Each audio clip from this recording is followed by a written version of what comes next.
Bueno, vamos a continuar con la segunda parte de la presentación correspondiente al tema de FT, perdón, de transformada Z.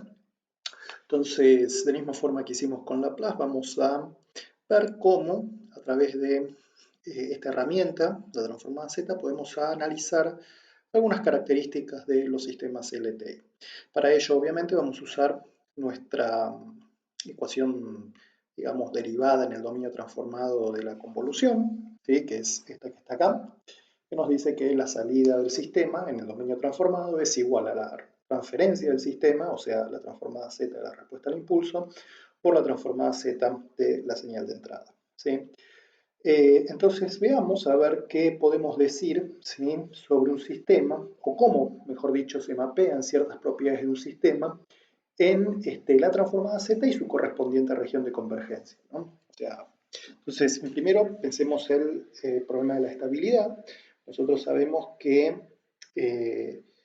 la transferencia, mejor dicho, un sistema va a ser estable siempre y cuando exista su respuesta en frecuencia, ¿sí? Bien, eso es lo mismo que, o es equivalente a pedir que la respuesta al impulso, ¿sí?, del sistema sea absolutamente sumable, ¿sí? Entonces, dado que, ¿sí?, podemos pensar en la función transferencia del sistema, que esa va a existir, sea el sistema estable o no, ¿sí?, yo puedo decir, ¿sí?, que si el sistema es estable, con lo cual tiene que existir su respuesta en frecuencia, y sabiendo que la respuesta en frecuencia es la función transferencia evaluada en el círculo unidad, yo puedo decir, ¿sí?, que el sistema va a ser estable si solo si la región de convergencia de su función transferencia contiene el círculo unidad, ¿sí? Eso es básicamente lo que tenemos con respecto a el problema de la estabilidad, mirándolo directamente en el dominio transformado Z a través de la función transferencia. Por otro lado, ¿sí?, la propiedad de causalidad, ¿sí?, no hace falta, digamos, repetirlo, pero todos sabemos que un sistema va a ser causal si la respuesta al impulso vale 0 para los n negativos, lo cual nos dice que la respuesta al impulso, ¿sí?, de un sistema LTI causal tiene que ser una señal derecha. Entonces eso, en función de todo lo que vimos, ¿sí?, nos dice que el sistema LTI va a ser causal si solo si la región de convergencia, ¿sí?, de la función transferencia, por supuesto, es la región exterior a un disco centrado en el origen, incluyendo el punto en el infinito. Fíjense que es necesario, ¿sí?, que el punto en el infinito esté incluido para asegurar que sea causal. Porque si el punto en el infinito no está incluido, o mejor dicho, no nos dicen nada sobre si está incluido o no, lo máximo que podemos garantizar mirando la región de convergencia de esta función de transferencia es que la respuesta al impulso es una señal derecha. Pero una señal derecha podría tener algunos valores, sabemos que tienen que ser finitos, en los enteros negativos. El hecho de que exista en la región de convergencia el punto en el infinito nos asegura que no van a existir potencias positivas, ¿sí?, en el desarrollo de la función transferencia de esa respuesta al impulso, ¿sí? Solo van a existir potencias negativas, ¿sí?, porque h de n tiene únicamente valores distintos de 0 para los n positivos. Entonces, si yo puedo garantizar que además el punto en el infinito está en la región de convergencia, lo cual implica que no existan potencias positivas en el desarrollo del h de z, también, ¿sí?, yo voy a poder garantizar que el h de n, ¿sí?, es perfectamente causal, o sea, tiene valores idénticamente igual a 0 para los n negativos, ¿sí? Y además, si h de z es una función racional, ¿sí?, entonces podemos decir lo siguiente: un sistema LTI, ¿sí?, con transferencia racional va a ser causal si solo si su región de convergencia es el exterior, ¿sí?, a un círculo centrado en el origen que pasa por el polo más exterior, ¿sí? Además, ¿sí?, el grado del polinomio del numerador tiene que ser menor o igual al denominador. Esto justamente para garantizar, ¿sí?, que de alguna forma el punto en el infinito, ¿sí?, esté contenido, ¿sí?, en la región de convergencia, ¿sí? Es básicamente esto que dijimos recién, es la particularización de esto, ¿sí?, para el caso de un sistema LTI con transferencia racional, ¿sí? Obviamente, la caracterización de un sistema LTI anticausal es análogo, ¿sí? Combinando las dos propiedades, causalidad y estabilidad, podemos decir que un sistema causal con h de z racional va a ser estable si solo si su polo exterior se encuentra en el interior del círculo unidad. ¿Sí? Esto nos garantiza, ¿sí? Que como la región de convergencia tiene que ser exterior al polo más grande o de módulo más grande, nos garantiza eso, que además de ser causal, ¿sí? Va a contener, ¿sí? Su región de convergencia el círculo unidad, porque el polo más grande es menor que 1. ¿Sí? Entonces, de esa forma podemos tener, ¿sí? Las dos propiedades en forma simultánea. ¿Sí? Un sistema LTI no solo causal, sino también estable. ¿Sí? Eso obviamente implica que todos los polos, ¿no? Si el más exterior está dentro del círculo unidad, obviamente todos los polos del sistema tienen que estar dentro del círculo unidad. Bien, ¿cuándo vamos a tener sistemas cuya función transferencia sea una función racional? Obviamente cuando tengamos un sistema descrito por medio de una ecuación de diferencias de coeficientes constantes. ¿Sí? Es inmediato, ¿sí? Transformar, ¿sí? Ambos lados, ¿sí? Esta ecuación en diferencias, usar las propiedades que vimos la vez pasada con el video anterior y obtener, ¿sí? Esta expresión para la función transferencia, ¿sí? Que es un cociente de polinomios, ¿sí? Básicamente. La diferencia con Fourier, porque esto también lo habíamos hecho con Fourier, es que obviamente no nos tenemos que restringir, ¿sí? A sistemas LTI estables, sino esto vale también para sistemas LTI inestables. ¿Sí? Obviamente, ¿sí? H de Z transformando, ¿sí? La ecuación de diferencias, lo obtenemos así con esta forma racional, pero obviamente sabemos que h de z no describe totalmente el problema, necesitamos también la ROC, donde ese h de z vale, ¿sí?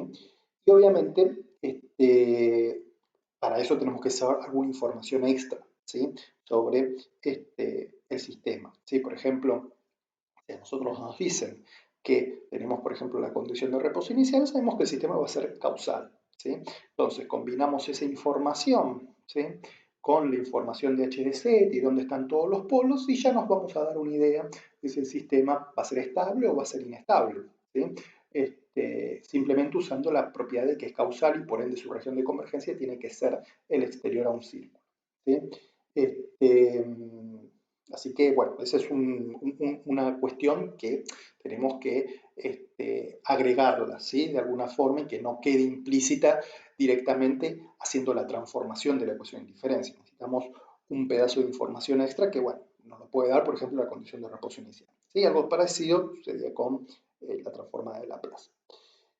Bueno, acá tenemos un ejemplito para este sistema de primer orden, ¿sí? Donde h de z se puede probar fácilmente que tiene esta expresión, y obviamente como hay un único polo, las dos posibles regiones de convergencia son estas que están acá, ¿sí? Estas dos, dependiendo de cómo sea alfa, ¿sí? Si tiene módulo mayor o menor que 1, bueno, vamos a tener distintas posibilidades, ¿sí? Para este sistema de que sea causal y estable, que sea anticausal e inestable, o bien que sea causal e inestable y anticausal y estable, ¿sí? Eso va a depender de cómo sea alfa, ¿sí? Básicamente. Así que bueno, ¿sí? Un poquito esa es la idea, digamos, de cómo mirando la función transferencia, ¿sí? De una ecuación de diferencias y usando algún tipo de información extra, podemos rápidamente, en función de esta región de convergencia, bueno, obtener algunas otras propiedades más, ¿sí? Sobre el sistema. Bien, fíjense que a partir de ahora de este momento vamos a restringirnos, vamos a profundizar un poquito más el uso de la transformada Z para sistemas LTI de tiempo discreto, analizando algunos tipos de sistemas particulares, ¿sí? Y bueno, obviamente nos vamos a restringir, ¿sí? Vamos a restringir a situaciones en las cuales los sistemas tienen una función transferencia que es una función racional, lo cual obviamente nos lleva a un sistema implementado por una ecuación en diferencias. Como una función de transferencia racional es un cociente de polinomio, yo puedo, si quisiera, en vez de expresarlo en términos de los coeficientes, ¿sí? De la ecuación de diferencias, podría expresar la función transferencia de esta forma, donde vemos que hemos factorizado tanto el numerador como el denominador usando, ¿sí?, la factorización a través de las raíces de cada uno de esos polinomios. Entonces, los C sub k van a ser los ceros, ¿sí?, de la función transferencia, y los P sub k van a ser los polos, ¿sí?, de la función transferencia. Yo usé, ¿sí?, como es, digamos, costumbre en mí, ¿sí?, potencias o polinomios en z de menos 1, ¿sí? Pero ustedes, obviamente, si les resulta más fácil, pueden factorizar en potencias de z, ¿sí? Yo simplemente uso esta factorización porque me es más natural, pero no es que uno está obligado a usarla, ¿sí?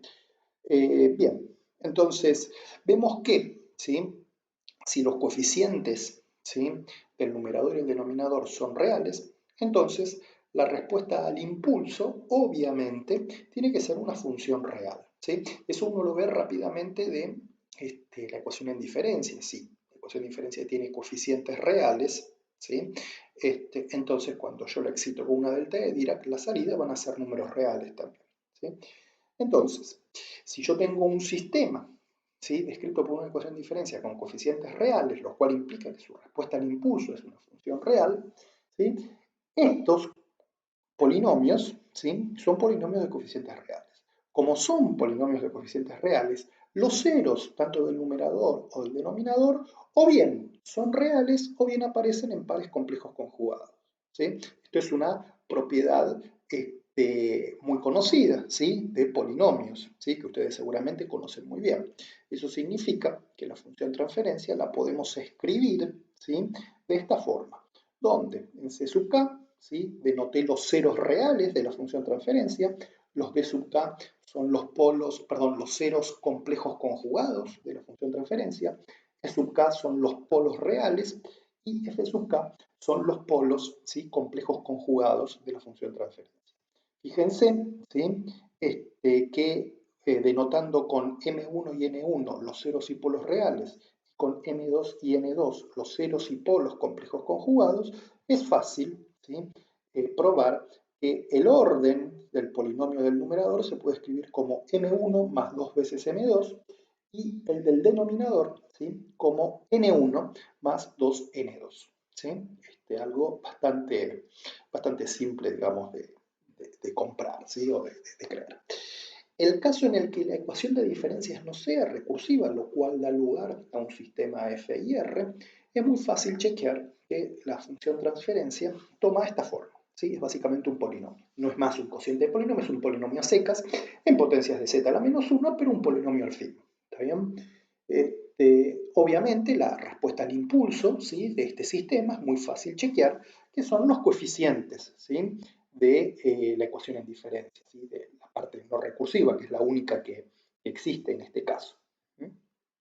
Entonces, si el sistema es F y R, o sea, su respuesta al impulso es finita, la función de transferencia no tiene polos en el plano complejo, con la posible excepción del origen, obviamente, y del punto en el infinito, en el caso de que el sistema sea no causal, ¿sí? Entonces, bueno, esto es importante, ¿sí? Obviamente, esto al ser un polinomio, ¿sí?, no tiene polos, salvo, en este caso, ¿sí?, como lo denoté, en el origen, que ya habíamos explicado que esos polos en general no tienen, digamos, eh, eh, mayores consecuencias, ¿sí? Un sistema IR, por otro lado, ¿sí?, o sea, aquellos que tienen justamente de su ecuación de diferencia una parte recursiva, van a tener necesariamente polos en el plano complejo, ¿sí? Polos en algunos puntos, ¿sí?, finitos, ¿sí?, del plano complejo, que no son ni el origen y obviamente tampoco el punto en el infinito necesariamente, ¿sí? Está claro que ese tipo de sistemas, los sistemas IR, yo necesito la caracterización de los ceros del numerador, los ceros del denominador, o lo que es lo mismo, los ceros de la transferencia y los polos, ¿sí?, de la transferencia. ¿Está bien? Bien, usando la transformada Z, también podemos analizar el concepto de sistema inverso, ¿sí? Nosotros vimos muy al principio, ¿sí?, de este cuatrimestre, que si el sistema inverso existe, ¿sí?, para un sistema LTI, entonces la convolución de la respuesta al impulso del sistema original por la respuesta al impulso del sistema inverso tiene que ser igual a la delta de Dirac. Fíjense que yo puedo, ¿sí?, usar la transformada Z para transformar esta ecuación, ¿sí? Y entonces está claro que la transformada z, ¿sí?, de esta ecuación, ¿sí?, fíjense, convolución de h por i, lo llamo g, ¿sí?, g de n. Entonces transformo esta ecuación y obtengo que la transformada z de g es igual a la función transferencia del sistema original por la función transferencia del sistema inverso. Como acá tengo la delta de Dirac, que es muy fácil chequear, obviamente que la transformada z es una delta de Dirac, que es 1, ¿sí? Entonces obtenemos que h de z por h de i, h sub i, perdón, de z es igual a 1. O lo que es lo mismo, ¿sí?, la función transferencia del sistema inverso es 1 sobre la función transferencia del sistema directo. Esto es recontra interesante. Fíjense que yo les había comentado, ¿sí?, en aquel video donde discutimos sistemas LTI, que caracterizar el sistema inverso a través de esta ecuación es un poco complicado, ¿no? Porque yo tengo que hacer lo que se denomina una deconvolución, ¿sí?, para poder obtener, dada la función respuesta al impulso del sistema original, la respuesta al impulso del sistema inverso, ¿sí? Y es complicado en general, matemáticamente es complicado hacer eso, directamente en el dominio del tiempo. Fíjense que en el dominio de la frecuencia, perdón, en el dominio de la transformada z, es bastante simple, ¿sí? Básicamente, ¿sí?, tengo h de z, hago 1 sobre h de z y ya obtuve la función transferencia del sistema inverso.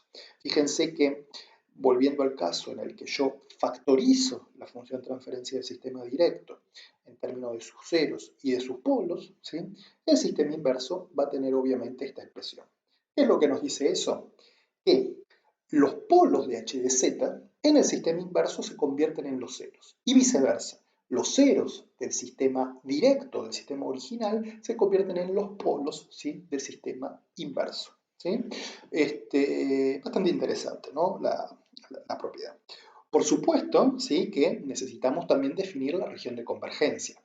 ¿Qué es lo que tiene que satisfacer la región de convergencia de este sistema inverso? ¿Sí? Básicamente, bueno, obviamente tiene que tener solapamiento, ¿sí?, con la correspondiente región de convergencia de h de z, ¿sí?, para poder definir bien ese sistema inverso. Si no, obviamente, cuando yo haga el producto de estas dos transformadas, ¿sí?, si las regiones de convergencia no están solapadas, obviamente, ¿sí?, no voy a poder hacer este producto, no va a estar definido, ¿sí?, el g de z en principio no va a existir, lo cual es una contradicción con respecto a esta condición de que justamente eso valga 1. ¿Sí? Entonces uno va a tener que mirar, ¿sí?, cuidadosamente a través del diagrama de polos del sistema inverso y conociendo la región de convergencia, ¿sí?, del sistema directo, bueno, ver cuál es la región de convergencia asociada a dicho sistema, ¿sí? Esa respuesta muchas veces no es única, ¿sí? Podría, ¿sí?, un sistema determinado podría tener un sistema inverso, ¿sí?, con ciertas características y también otro con otras, ¿sí? Por ejemplo, veamos este ejemplo muy sencillo. Tenemos un sistema, ¿sí?, cuya función transferencia se escribe de esta forma. Fíjense que esto es un sistema que tiene un polo en 0,5 y un 0 en 2, ¿sí? La región de convergencia de este sistema nos dicen que es esta, con lo cual ya sabemos que el sistema va a ser causal. No solo va a ser causal, también va a ser estable, porque el círculo unidad está dentro de la región de convergencia. Entonces, cuando yo calculo la respuesta, la función transferencia, perdón, del sistema inverso, está claro que esa función transferencia tiene que tomar esta forma por lo que vimos recién, ¿sí? Este sistema tiene dos posibles ROC, dado que tiene un polo en 2, ¿sí? Podría ser todo lo que es exterior, ¿sí?, al círculo con radio igual a 2, o todo lo que es interior al círculo con radio 2. Fíjense que en este primer caso, ¿sí?, el sistema inverso va a ser causal e inestable, porque obviamente no contiene el círculo unidad, y en el segundo va a ser estable, porque obviamente contiene el círculo unidad, pero no estable, pero no causal, perdón, ¿sí? Entonces, bueno, este sistema es el inverso y las posibles rocas asociadas son estos. Bueno, ¿cuál es la que tengo que elegir? Bueno, va a depender obviamente de las condiciones de contorno en general que tiene mi problema, ¿sí? Pero está claro que en este caso, este sistema original, que es estable y causal, no tiene en general este ejemplo, un sistema inverso que sea al mismo tiempo estable y causal. ¿Sí? Fíjense, tiene uno, ¿sí? Que es causal e inestable, y tiene otro que es estable pero no causal. ¿Sí?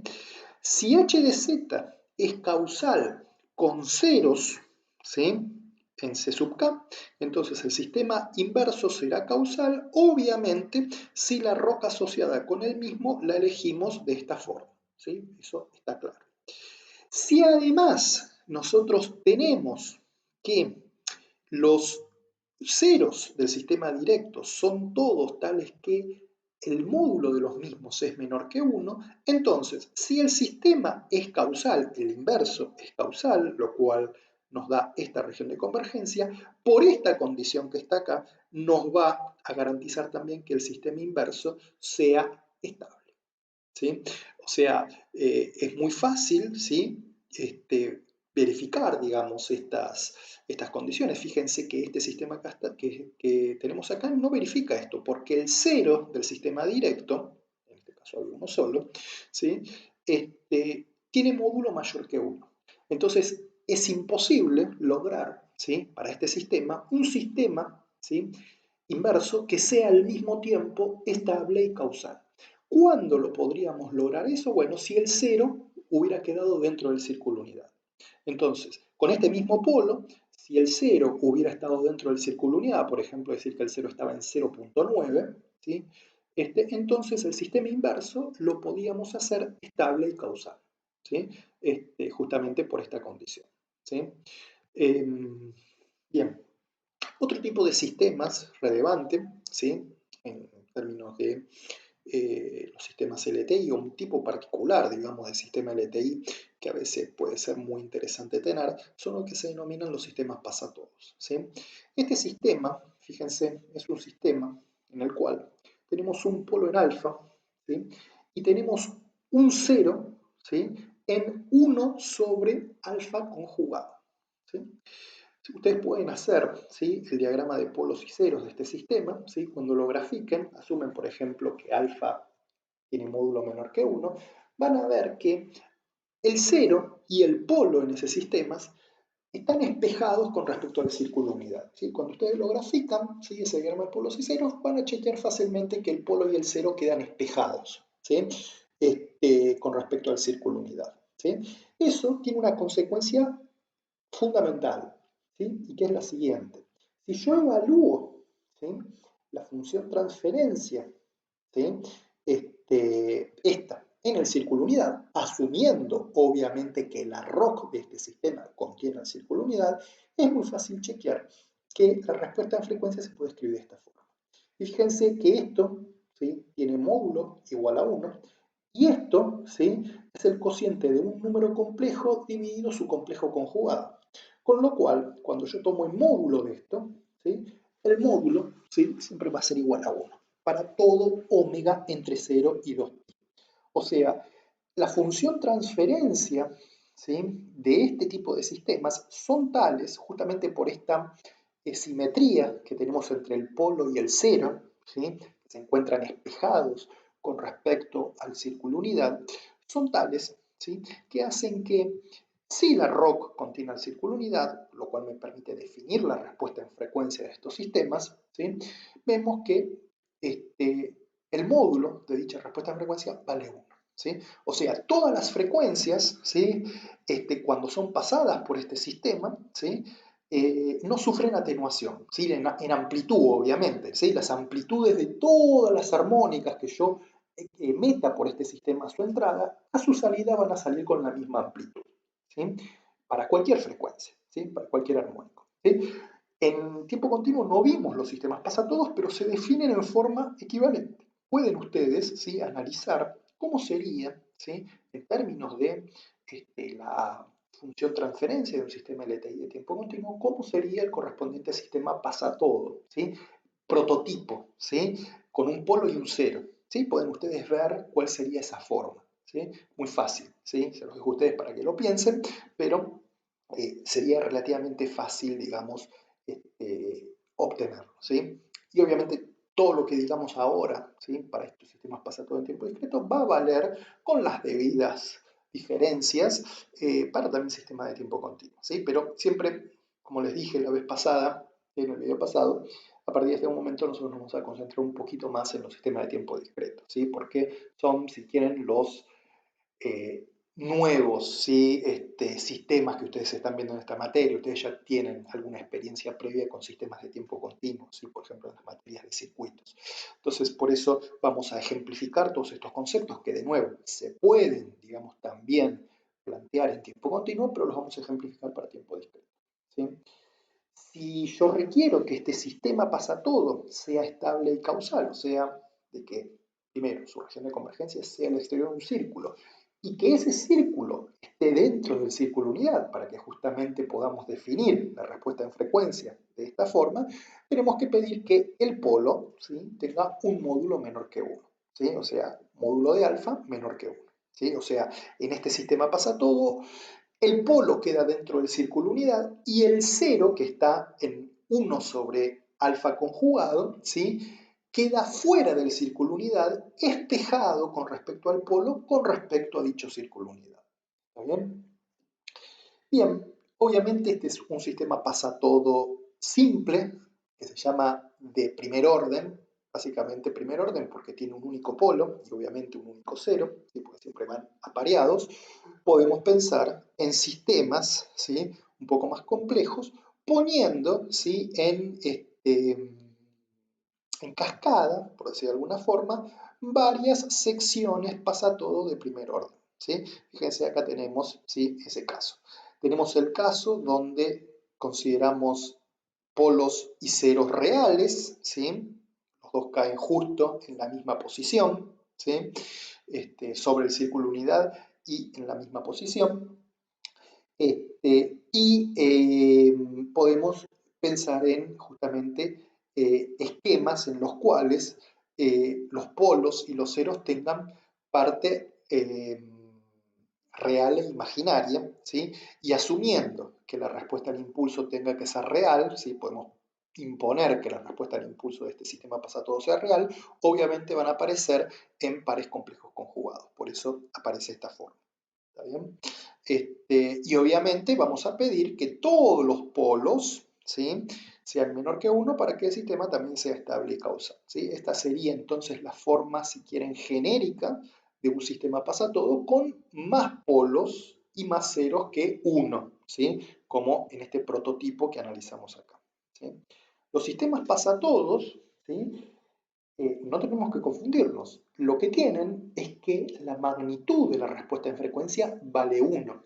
Pero obviamente, ¿sí?, no son sistemas que no introducen distorsión. Obviamente introducen distorsión de fase. Van a tener una variabilidad en la fase cuando omega va de 0 a 2pi y por ende van a tener también un retardo de grupo, ¿sí? Recuerden el concepto de retardo de grupo. Fíjense que tenemos la ejemplificación, ¿sí?, para un sistema pasatodo simple que tiene un polo en 0,95, es estable, es causal.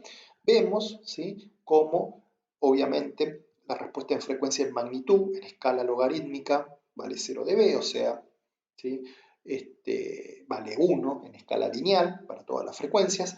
Vemos la variación de la fase en el mismo intervalo, ¿sí?, de 0 a 2pi. Y vemos acá el correspondiente retardo de grupo, ¿sí? Recuerda el retardo de grupo menos la derivada, ¿sí?, de la fase, ¿sí?, básicamente.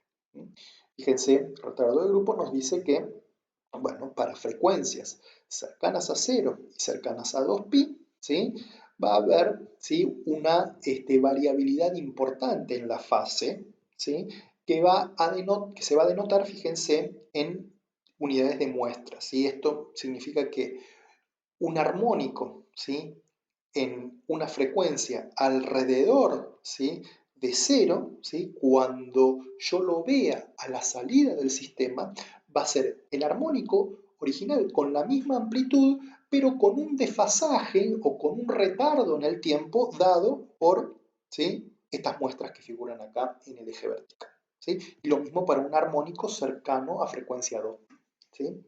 Acá tenemos el mismo caso para un pasatodo simple, pero que tiene un polo en menos 0,95, ¿sí? Con lo cual, ¿sí?, obviamente tenemos que la magnitud vale 1, ¿sí?, o 0 en dB para todas las frecuencias. Tenemos acá la variabilidad de la fase, ¿sí? Y acá tenemos el retardo de grupo. En este caso, ¿sí? Si yo, por ejemplo, excito el sistema, ¿sí?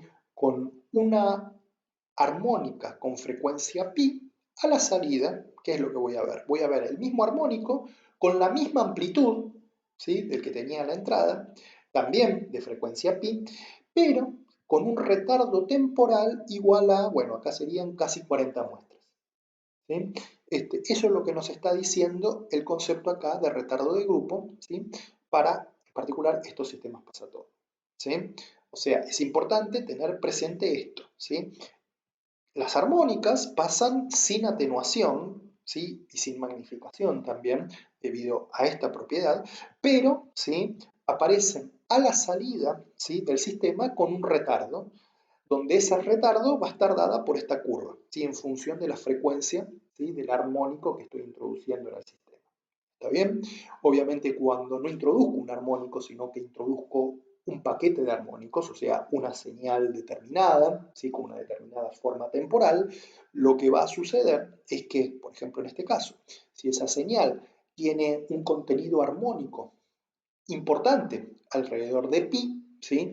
Lo que va a suceder es que esa señal a la salida, seguramente, por más que esté pasando por el sistema pasatodo, se vea deformada. ¿Por qué? Porque cada uno de los armónicos componentes de esa señal, ¿sí? A la salida, van a sufrir, ¿sí? Retardos diversos en función de las frecuencias que tengan, ¿sí? Y eso va a generar, ¿sí? Que el pulsito que yo ingresé en el sistema pasatodo, a la salida, bueno, tenga una deformación, ¿sí? En el dominio del tiempo. Por más que el sistema, ¿sí? No introduzca ni atenuación ni magnificación para ninguna frecuencia, ¿sí? O sea, no tiene distorsión de amplitud, pero sí tiene distorsión de fase. Y fíjense que la distorsión de fase, en particular, con este parámetro, menos 0,95, puede ser importante alrededor de esta frecuencia. Fíjense que si, por ejemplo, el pulso, ¿sí? Que yo estoy ingresando tiene un contenido armónico, ¿sí? Que va entre 0 y 0,5, ¿sí? En frecuencia normalizada, este gráfico nos está diciendo que el pulso, ¿sí? No se va a deformar mucho. ¿Por qué? Porque por un lado tenemos garantizado que todos los armónicos componentes, ¿sí? Pasan sin atenuación y sin magnificación. Pero este gráfico de retardo de grupo nos dice que el desfasaje de todos esos armónicos componentes, ¿sí? Van a ser prácticamente nulos, ¿sí? O sea, el armónico que entra sale a la salida sin ningún tipo de retardo o adelanto en el tiempo. Entonces, básicamente, por la propiedad de linealidad de este sistema LTI, ¿sí? El pulso a la entrada, ¿sí? Va a ser prácticamente idéntico, ¿sí? El pulso a la salida va a ser prácticamente idéntico al pulso en la entrada, ¿sí? Entonces, este gráfico de retardo de grupo nos permite, de alguna forma, ver ese tipo este, de aspectos, ¿sí? En un sistema LTI. En particular acá lo analizamos para un sistema pasatodo, pero ¿sí? Esta idea de ver el retardo de grupo como una métrica de la deformación o de la distorsión que el sistema introduce a través de su fase, bueno, lo podemos extender obviamente a cualquier sistema LTI, ¿sí? Acá en un sistema pasatodo es relativamente fácil, ¿sí? De visualizar qué es lo que sucede porque tenemos esta información extra, ¿no? De que el sistema no introduce, ¿sí? Atenuación ni magnificación en las amplitudes de las armónicas componentes, pero no así en la fase, ¿sí? La fase las cambia debido a este gráfico, ¿sí? Y eso introduce retardos equivalentes en el dominio del tiempo que los podemos ver a través del retardo de grupo. Bien, veamos algún otro tipo de sistema importante. Los sistemas que vamos a analizar ahora rápidamente son los que se denominan sistemas de fase mínima. Para ello vamos a considerar la operación de paraconjugación que discutimos previamente, simplemente para entender cómo esta operación se realiza en un sistema con función de transferencia racional. Consideremos un sistema con esta transferencia, ¿sí? Fíjense acá tenemos la factorización en ceros y polos. Si yo hago la operación de paraconjugación, que es hacer esto, ¿sí? El sistema para conjugado, ¿sí?, va a tener esta expresión, ¿sí? Es muy fácil chequear que cuando yo entonces conjugo esto, ¿sí?, y además, donde dice z, evalúo con 1 sobre z conjugado, voy a obtener esta expresión que está acá. Fíjense que en el sistema para conjugado, ¿sí?, si c sub k era un 0, ¿sí?, en el h de z, entonces 1 sobre c sub k conjugado va a ser un 0, ¿sí?, del sistema para conjugado. Y algo similar sucede con los polos. ¿Está bien? Vamos a definir la función g de z como el producto de h de z por su para conjugado, ¿sí? ¿Qué es esto que está acá? Obviamente, la ROC de g de z, ¿sí?, contiene estrictamente la intersección, no estrictamente, o mejor dicho, la intersección de la ROC del para conjugado con el sistema original está contenida en la ROC de g de z, ¿sí? Es muy fácil chequear que g de n, ¿sí?, usando justamente las propiedades de la transformada z, g de n es equivalente, ¿sí?, a hacer la convolución de h de n con h conjugado de menos n, ¿sí?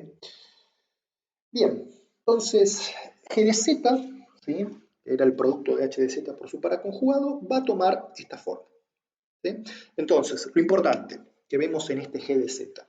En este g de z vemos que los polos y los ceros aparecen en pares recíprocos conjugados. Vemos que C sub k es 0 y 1 sobre C sub k conjugado es 0. ¿Sí? Lo que les decíamos, lo que decía antes, ¿no?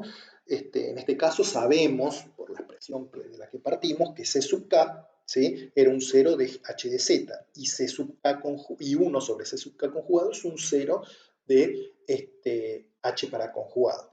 Y lo mismo sucede con el denominador. ¿Está bien? Entonces, está claro, ¿no?, que si un polo y un cero, ¿sí?, de esta expresión g de z, ¿sí?, está en el círculo unidad, o en el interior del círculo unidad, su correspondiente par recíproco conjugado va a estar fuera, ¿no?, porque uno es c sub k y el otro, por ejemplo, es 1 sobre c sub k, ¿no? Entonces, si uno está adentro, el otro tiene que estar afuera y viceversa, ¿sí? Si obviamente el polo o el cero están sobre el círculo unidad, ¿sí?, entonces obviamente el recíproco conjugado aparece posicionado en la misma posición en el círculo unidad, lo cual hace que tengamos ahí un polo o un cero doble, ¿sí? Eso es muy fácil de chequear, ¿no? ¿Está bien? Si, básicamente, C sub k es un número complejo en el círculo unidad, 1 sobre C sub k conjugado es el mismo C sub k, ¿sí? Ustedes eso lo pueden chequear muy fácilmente. Fíjense que la ROC de g de z, ¿sí?, necesariamente va a incluir, ¿sí?, o podría incluir, podemos elegirla, para que incluya el círculo unidad, ¿sí? Por ejemplo, supónganse que h de z es estable, ¿sí? Con lo cual, ¿sí?, la región de convergencia, ¿sí?, de h de z, ¿sí?, contiene el círculo unidad. Algo parecido va a suceder con el h para conjugado, ¿sí? Entonces, por esta propiedad, ¿sí?, g de z va a tener también al círculo unidad, lo va a contener. En el círculo unidad, ¿sí?, en el círculo unidad, cuando yo evalúo entonces g de z en el círculo unidad, obtengo la transformada de Fourier de esta señal g de m. Ustedes pueden chequear muy fácilmente, ¿sí?, usando que g de z es h de z por h de z para conjugado, que G en el círculo unidad es básicamente igual al módulo al cuadrado, ¿sí?, del h original, ¿sí? Cuando yo evalúo h para conjugado en el círculo unidad, eso es equivalente a h, ¿sí?, respuesta en frecuencia, ¿sí?, del sistema original conjugado, ¿sí? Con lo cual, cuando yo evalúo todo en el círculo unidad, h por h para conjugado sobre el círculo unidad es equivalente a ser h de j omega por h de e a la j omega conjugado, ¿sí? Entonces obtenemos justamente el módulo al cuadrado de la respuesta en frecuencia. Dimos muchas vueltas, pero llegamos a algo muy interesante. Cuando yo tengo este g de z, que es hacer el producto, ¿sí?, de h de z por su para conjugado, lo que veo es que la transformada de Fourier, ¿sí?, correspondiente a ese g, ¿sí? Es una función positiva, ¿sí? Porque es lo que estamos viendo acá, ¿sí? Transformada de Fourier da una función real, obviamente, y positiva, ¿sí? Para todo omega, independientemente de cuál sea la forma de h, ¿sí? Eso es importante, ¿sí? Significa que, por ejemplo, ¿sí? G de a la j omega tiene fase nula, ¿sí? O, sí, fase nula, digamos, fase cero, para todo omega. ¿Está bien? Porque siempre va a ser real, digamos, y positivo, ¿sí? No hay ningún salto de fase, ¿no? Porque en ningún momento se va a hacer negativo. ¿Está bien? Entonces, supónganse por un momento, ¿sí? Por un momento, supónganse que yo tengo un h de z, tengo un sistema, ¿sí? A mí no me dan el h de z, porque si me dan el h de z, yo ya tengo todo, ¿sí? Me dan el h de z y la ROP, yo ya sé cómo puedo antitransformar y obtener el hn. Pero supónganse que por un momento, ¿sí? A mí la única información que me dan, es el módulo de la respuesta en frecuencia del sistema. ¿Sí? Pensemos en eso. ¿Sí? Pensemos, es un ejemplo hipotético que estoy planteando. Me dan únicamente el módulo de la respuesta en frecuencia de mi sistema. Si me dan el módulo de la respuesta en frecuencia de mi sistema, obviamente me están dando el G de a la J omega, porque bueno, elevo al cuadrado esa información que me dan y obtengo el G a la J omega. Si me dan el G a la EJ omega, también, ¿sí? Me van a estar dando, ¿sí? El G de Z evaluado obviamente en el círculo unidad. ¿Sí? Bien, entonces hay una técnica que ustedes seguramente habrán visto, ¿sí? En análisis 3, que se llama continuación analítica, ¿sí? El concepto de continuación analítica es el siguiente. Si a mí me dan una función de variable compleja, ¿sí? Evaluada o en un recinto, ¿sí? O en una determinada curva, yo puedo, ¿sí? Extender esa función en forma única, y esto es lo importante, en forma única, a otros valores del plano complejo, ¿sí?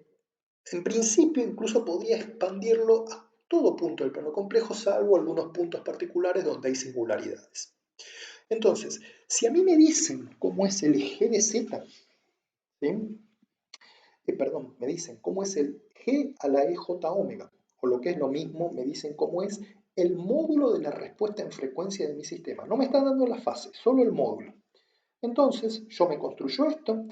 Por continuación analítica de esta función, puedo, si quieren, reconstruir el G de Z, podemos decir, en prácticamente todo el plano complejo, ¿sí? Entonces, esto es importante, ¿sí? Porque yo, usando únicamente la información del módulo de la respuesta en frecuencia, puedo obtener el G de Z total. Ahora bien, del G de Z total, en principio yo sé que G de Z va a ser igual a H de Z por H de Z para conjugado, con lo cual va a tener esta forma. Entonces, cuando yo ahora reconstruyo el G de Z, voy a tener un montón de pares de polos y ceros recíprocos conjugados. El tema es que si yo quisiera ahora de este G de Z recuperar el H de Z, ¿sí? ¿Cuáles son de todos estos polos y ceros recíprocos conjugados los que corresponden a H de Z y los que corresponden a H de Z para conjugado? A priori no tengo forma, ¿sí? De identificar, ¿sí? De todos estos eh, ceros y polos recíprocos conjugados, elegir cuál es el que corresponde a H de Z con la información dada, ¿sí? O sea, yo sé que si tengo un polo en P de K, también va a estar en G de Z un polo en 1 sobre P de K conjugado. Pero ¿cuál es el que corresponde a H de Z? ¿El P de K o el 1 sobre P de K conjugado?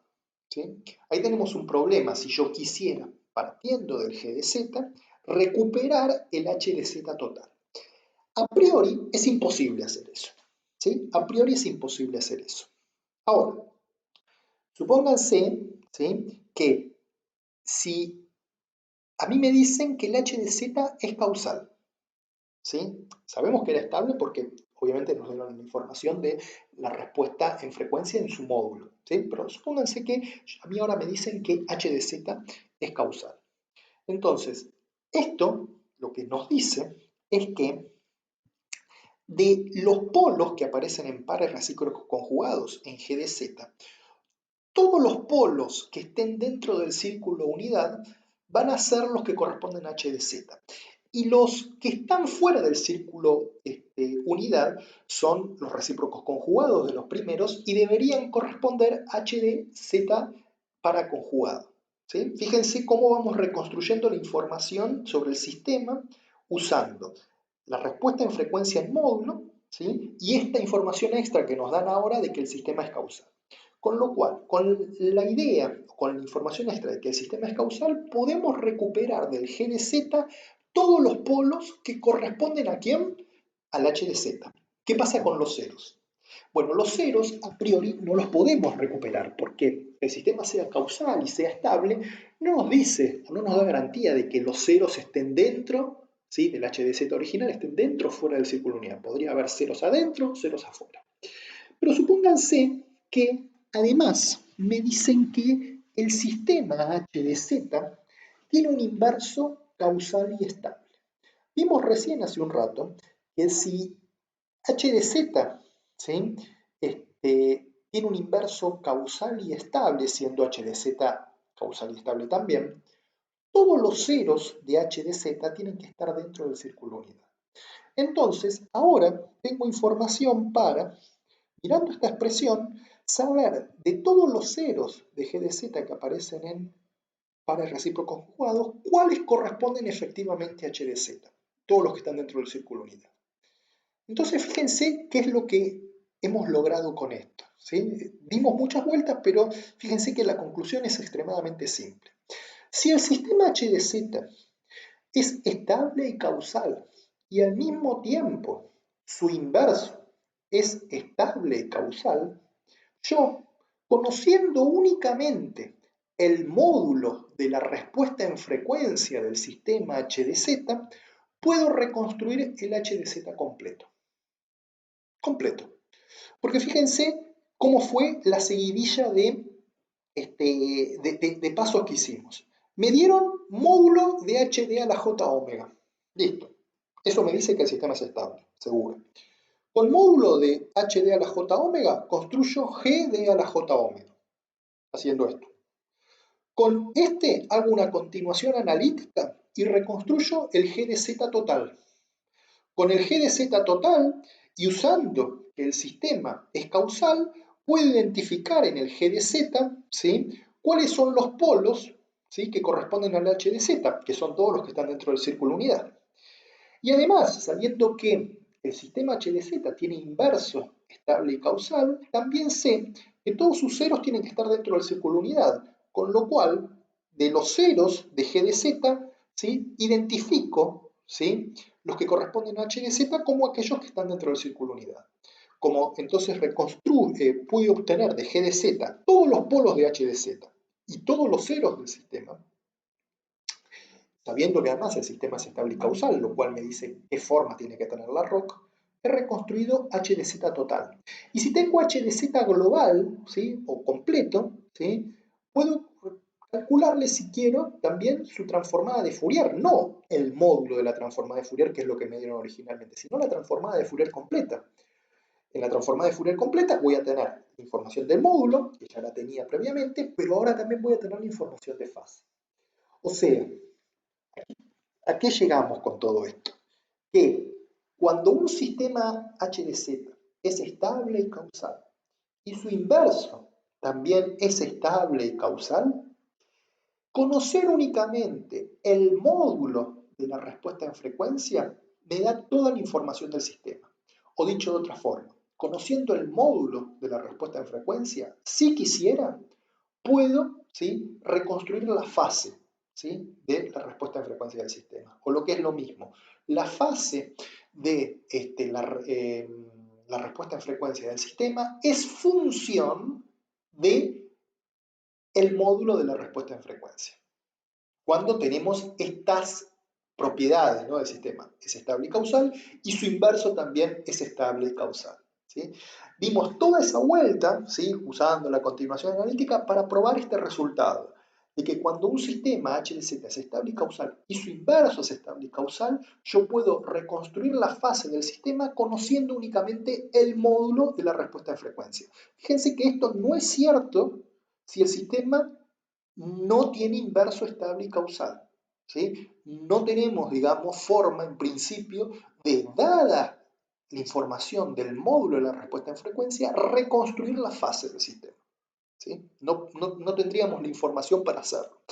Cuando nos dan estas condiciones, sí lo podemos hacer usando de alguna forma todo este caminito, digamos, que he descrito, ¿sí? Partiendo, ¿sí? De el módulo de respuesta en frecuencia, pasando por el G de J omega, continuación analítica, etcétera, etcétera, etcétera. ¿Sí? Esto es un resultado sumamente importante, porque nos dice que el hecho de tener un sistema estable y causal, cuyo inverso también es estable y causal, nos da una información, ¿sí? Bastante certera, ¿sí? Sobre el sistema. O sea, es como que esa información nos grita a grado de libertad, de forma tal de que conociendo únicamente algunos pedacitos de información, en este caso la respuesta, el módulo de la respuesta en frecuencia, podemos reconstruir lo que nos falta. Y también vale recíproco, ¿sí? Dada la fase del sistema, podríamos reconstruir, si quisiéramos, también el módulo de la respuesta en frecuencia, ¿sí? Pero eso es un poco más, si quieren, no tan natural, ¿no? Pero también lo podríamos hacer si quisiéramos. Si nos dan el otro pedazo de información, podemos recuperar, si quieren, el módulo de la respuesta en frecuencia. Los sistemas, ¿sí? Que verifican esta propiedad de que son estables y causales, y sus inversos son estables y causales, se denominan sistemas de fase mínima. ¿Sí? Los sistemas de fase mínima son sistemas en los cuales el módulo de la respuesta en frecuencia determina absolutamente todo el resto de la información del sistema que no me están dando. En este caso, la fase. ¿Sí? Fíjense que usando, ¿sí?, lo que vimos hace un ratito, un sistema de fase mínima, entonces es un sistema estable y causal que tiene todos sus polos dentro del círculo unidad y también tiene todos sus ceros dentro del círculo unidad. ¿Sí? Es una propiedad o otra forma de caracterizar un sistema de fase mínima. ¿Sí? Fíjense, consideremos que tenemos G de Z igual a esto. ¿Sí? Y nos dicen la ROC de G de Z, que obviamente contiene el círculo unidad. Nos dicen que H de Z es estable y causal, ¿sí? O sea, yo sé que G de Z está compuesto de esta forma, pero de todos estos términos no sé cuáles corresponden a H de Z y cuáles corresponden a H de Z para conjugado. Pero ahora nos dicen, mira, H de Z es estable y causal. Entonces está claro que si H de Z es estable y causal, el polo acá que aparece en un tercio es el que corresponde a H de Z. Y este, que está acá, ¿sí?, corresponde al paraconjugado. Entonces yo sé que las posibles transferencias para H de Z van a ser esta, que sería la que corresponde a este polo, con este cero, o esta otra, que sería la que corresponde al mismo polo, pero con este cero. Supongan que ahora me dicen, bueno, está bien, H de Z, además de ser estable y causal, también tiene un inverso estable y causal. Bueno, está claro que de estas dos, ¿sí?, con la que me tengo que quedar es con esta, porque esta, ¿sí?, es la que tiene el cero dentro del círculo unidad. Entonces, fíjense cómo reconstruimos a partir del G de Z, ¿sí?, cómo reconstruimos el H de Z, ¿sí?, completo, ¿sí?, usando simplemente estas informaciones de que H de Z era estable y causal y que además era de fase mínima. ¿Está bien? Y este G de Z, ¿sí?, lo podríamos haber construido, no lo hicimos en este ejemplo, porque eso es bastante técnico, digamos, pero podríamos haberlo reconstruido usando únicamente la información del módulo de la respuesta en frecuencia de H de Z. Bueno, entonces, esto es algo, es un resultado muy profundo, si quieren, ¿sí?, de la teoría de sistemas, ¿sí?, que obviamente se los estoy explicando muy a grosso modo. Obviamente esto se puede formalizar, poner en forma rigurosa, digamos, pero bueno, me parecía interesante, ¿sí?, comentarles este resultado profundo, ¿sí?, de la teoría de sistemas, y cómo, ¿sí?, el hecho de tener sistemas estables y causales, cuyos inversos son estables y causales, bueno, restringe tanto los grados de libertad que a mí me permiten reconstruir el sistema completo usando únicamente un conjunto acotado de información, ¿sí?, sobre el sistema, obviamente. ¿Sí? Este, bueno, esto básicamente son definiciones matemáticas, un poco de lo que estuvimos hablando. Un resultado también muy interesante es el siguiente, y esto ustedes lo pueden probar muy fácilmente, es una pavada de probarlo. Y si a mí me dan ahora cualquier sistema HDZ con transferencia racional, pero totalmente arbitrario, no necesariamente de fase mínima, no necesariamente estable y causal, ¿sí? Cualquiera, ¿sí? Puede ser tener la forma, ¿sí? Los polos y ceros en cualquier lugar, ¿sí? Sí tiene que ser de transferencia racional, pero salvo eso, no le pido nada. Podemos factorizar, ¿sí? A este sistema como el producto de un sistema que es de fase mínima, ¿sí? Sistema de fase mínima, por otro que es un sistema pasatodo, ¿sí? Esto es interesante, ¿sí? O sea que los sistemas de fase mínima y los sistemas pasatodo, ¿sí? Los dos que definimos, ¿sí? Ahora hace un ratito, son sistemas que poniéndolos en cascada me permiten reconstruir cualquier sistema, ¿sí? LTI, ¿sí? Cualquier sistema LTI. O sea, me permiten generar el espacio completo, ¿sí? De los sistemas LTI, en particular de los que son estables, ¿no? Para poder, digamos, garantizar, ¿sí? De que justamente esto tiene una respuesta en frecuencia, ¿no? Asociada, ¿sí? Pero en principio me podrían permitir reconstruir cualquier sistema LTI, ¿sí? Entonces, por eso son importantes también los sistemas de fase mínima y los sistemas pasatodo. Por eso los introdujimos, ¿no? Bien, entonces, habiendo definido, ¿sí? Los sistemas pasatodo, podemos ahora, ¿sí? Hablar de sistemas de fase lineal generalizada. Vimos, ¿sí? Que eh, el concepto de retardo de grupo es fundamental, ¿sí? En un sistema, ¿sí? Porque nos cuantifica, ¿sí? De alguna forma, la distorsión, ¿sí? Que dicho sistema introduce a través de su fase, ¿sí? Cuando lo alimentamos con señales, en principio, arbitrarias. Cuando yo tengo un sistema LTI, y lo voy a usar como un filtro si quieren, ¿sí? Entonces, para garantizar que una señal, cuando yo lo pase por ese sistema, no sufra distorsión, ¿sí? Lo que tengo que garantizar es que en la banda de frecuencias donde vive la señal, la ganancia del sistema, o el módulo de respuesta en frecuencia, tiene que ser prácticamente constante, y que la fase, ¿sí? Tiene que ser cero o lineal en dicha banda de frecuencias. ¿Sí? Eso lo que nos está diciendo es que el retardo de grupo va a ser una constante, ¿sí? Como ya sabíamos, ¿sí? El retardo de grupo, entonces, definido como esto que está acá, donde el cuidado que tenemos que poner es que en el argumento, ¿sí?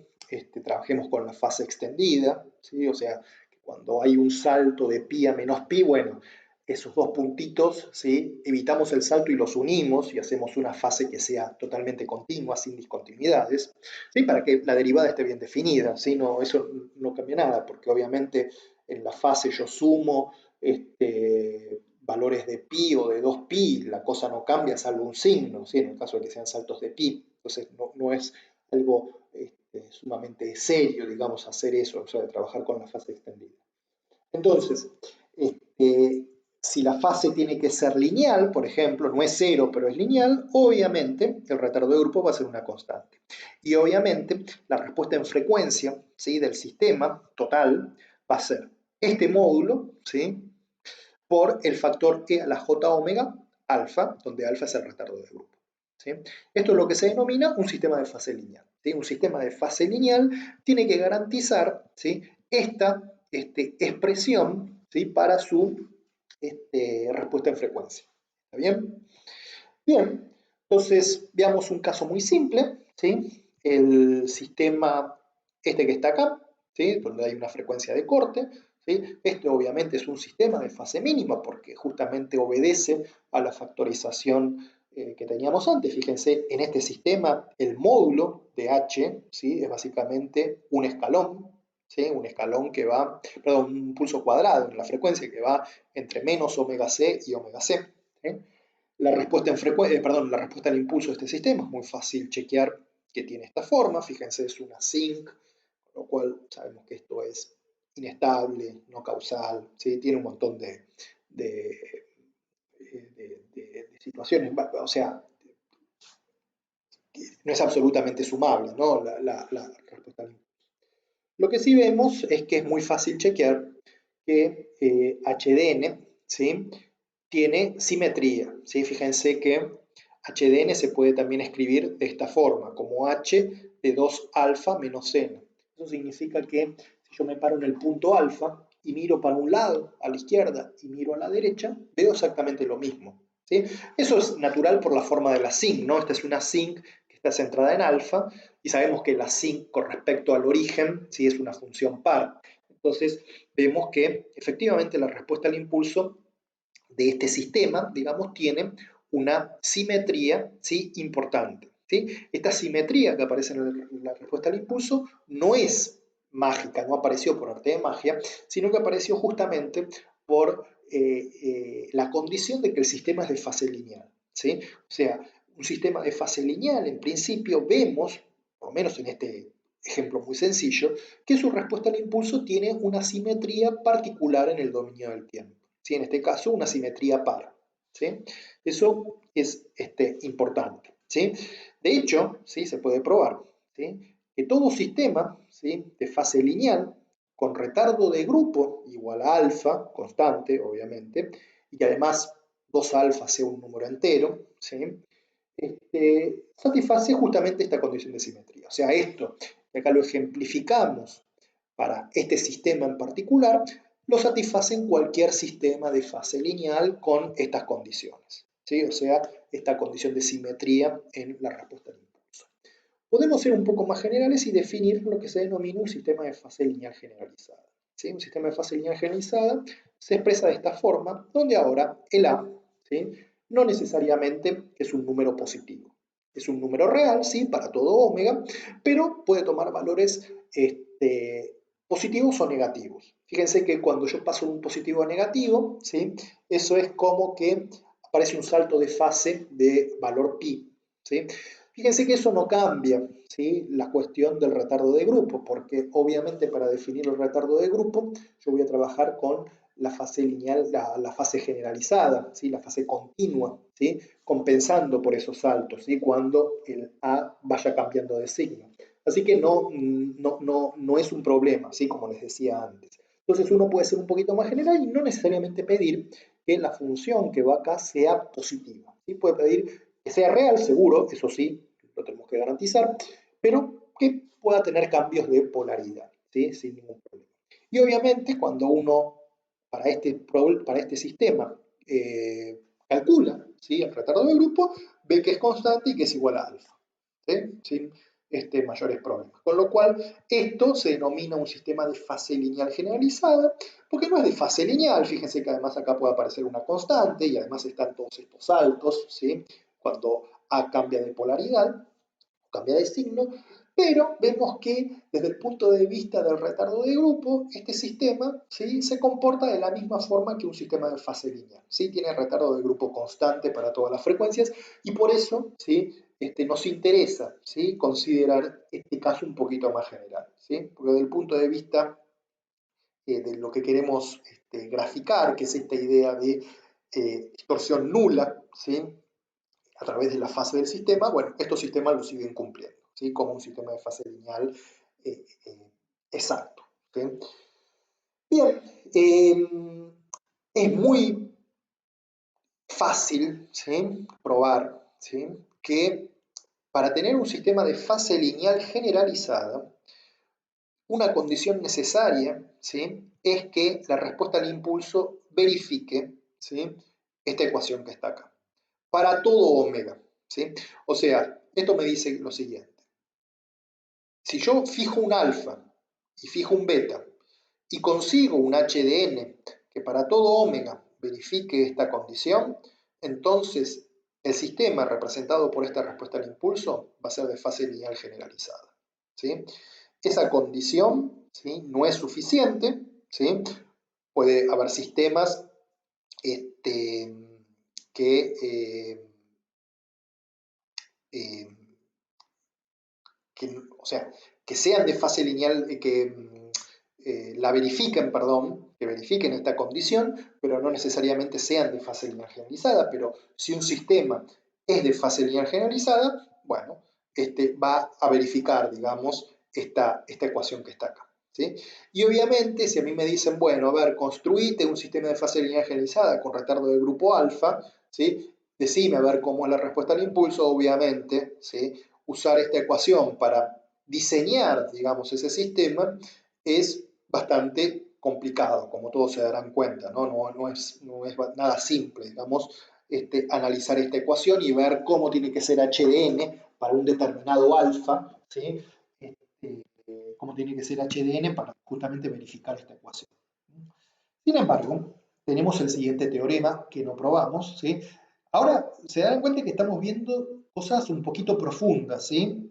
De lo que es el área de señales. Es una cuestión introductoria lo que estamos viendo ahora. Aquellos que después hagan cursos más avanzados en el área de procesamiento de señales en tiempo discreto, seguramente vean alguna de estas pruebas, vean estas cosas con un poco más de profundidad. Ahora las estamos viendo a un nivel puramente descriptivo, ¿sí? No estamos haciendo ninguna demostración, no estamos haciendo nada formal, simplemente lo estamos haciendo en términos descriptivos, ¿sí? Cualitativos, si quieren. Entonces tenemos el siguiente teorema, ¿sí? Teorema muy profundo, ¿sí? Que se puede probar, que nos dice lo siguiente.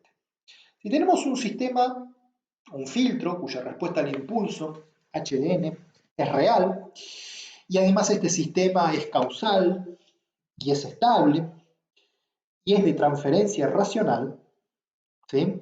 O sea, fíjense todas las condiciones, ¿no? HDN real, sistema causal, estable, transferencia racional, ¿sí? Transferencia racional va a significar que bueno, se puede implementar por medio de una ecuación de diferencia. Entonces, el sistema, ese sistema, va a ser de fase lineal generalizada si y solo si es FIR, F y R. Y además, el sistema o la respuesta al impulso tiene esta ecuación de simetría en términos de sus coeficientes. Fíjense que esta ecuación lo que nos está diciendo es que con respecto al punto medio, ¿sí? La respuesta al impulso, o sea, n sobre 2, básicamente, la respuesta al impulso es simétrica, con paridad par o paridad impar, ¿sí? Porque fíjense acá podemos tener un más o podemos tener un menos. Este teorema nos dice, es recontra importante, porque nos dice lo siguiente.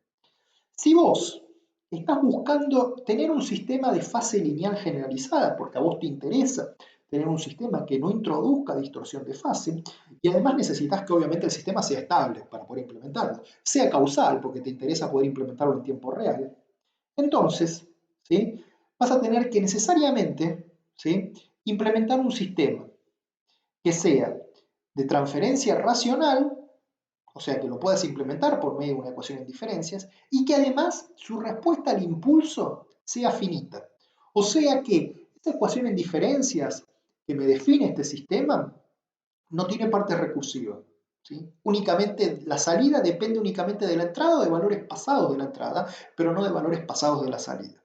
¿Sí? Es un teorema sumamente importante y que además nos muestra la utilidad de los sistemas F y R. ¿Sí? Que uno dice a priori, pero un sistema de F y R es un caso especial del IR, entonces, ¿por qué, digamos, tenemos que estudiarlos en particular? Bueno, esta es una razón. ¿Sí?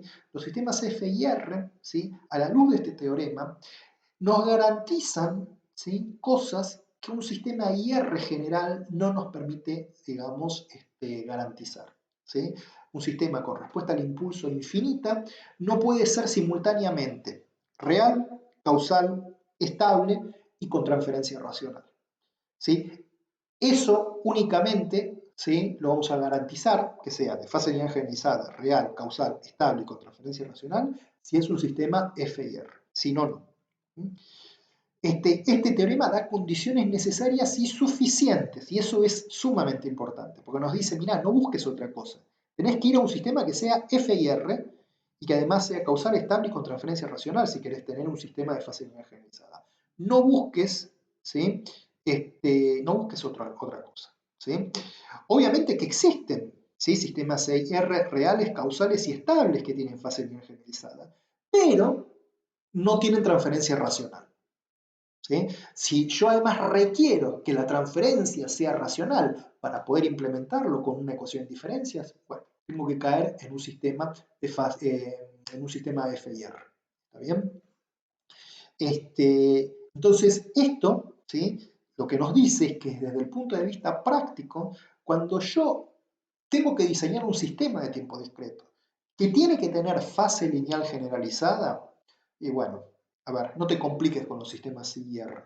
Directamente pensá en un sistema FIR con esta simetría en la respuesta al impulso, y bueno, y ahí vas a obtener, digamos, tu sistema de fase lineal generalizada. En el dominio transformado, ¿sí? La condición, ¿sí? La condición esta de que h de n sea igual a más menos, ¿sí? H de n grande menos n, donde n más 1 es el largo del filtro, se puede expresar de esta forma. Con lo cual, esto nos dice que si Z0 es un 0, ¿sí? Del sistema, ¿sí? De este sistema FIR de fase lineal, entonces necesariamente 1 sobre Z0 también es un 0. ¿Sí? Un diagrama de polos y ceros, que obviamente van a ser todos ceros, porque como tenemos sistemas FIR no hay polos, tiene que tener una simetría de este tipo. ¿Sí? Este es un sistema FIR de fase lineal generalizada de 40 polos. ¿Sí? Fíjense cómo aparecen en un esquema, digamos, muy simétrico todos los ceros del sistema. ¿Sí? Justamente ustedes pueden chequear que para cada uno de estos, Z0, por ejemplo, este Z0, bueno, 1 sobre Z0 también está en el diagrama. ¿Sí? ¿Bien? Bueno, obviamente en función de si n es par o impar, n grande, ¿no? Y si la simetría es par o impar, ¿sí? Existen 4 tipos de sistemas de fase lineal generalizada, ¿sí? Los sistemas tipo 1, que verifican esta ecuación con n impar, los de tipo 2, que verifican esta con n impar, los sistemas de tipo 3, que verifican esta ecuación con n par, los de tipo 4, que verifican esto con n impar. ¿Está bien? Algunos comentarios que uno puede analizar rápidamente. Si consideramos un sistema de fase lineal generalizada y evaluamos justamente la función h de z para z igual a 1, ¿sí? Fíjense, esto está en el círculo unidad y corresponde a omega igual a 0, lo que uno obtiene es esta ecuación. ¿Sí? Entonces, acá uno ve que si n es impar, ¿sí?